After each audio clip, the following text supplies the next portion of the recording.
4 varieties of lettuce. Best for salads. Mga lettuce. So ganito po yung lettuce natin. Ito po ay Olmiti. So ready to harvest na po yan. Kita nyo siya, wala po yung fungus. Thank the Lord, wala na po tayong fungus. Wala pa rin po tayong pesticide, fungicide, malinis po yan. Yan. So ito po Ice Commander.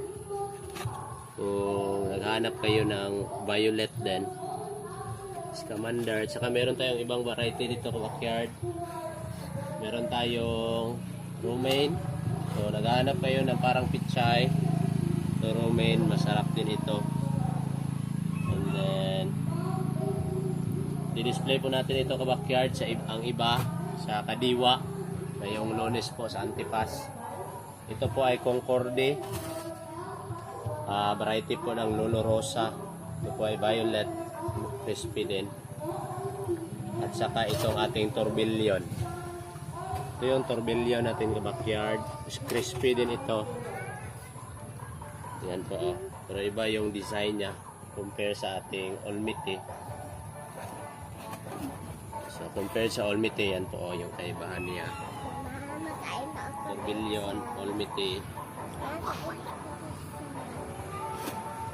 So yan, mag-harvest tayo. Nandun po sa store natin sa backyard. Magdi-display tayo. At punta lang kayo kung chat kayo kung magpapareserve. And then see you sa ating Kadiwa ngayong Monday po.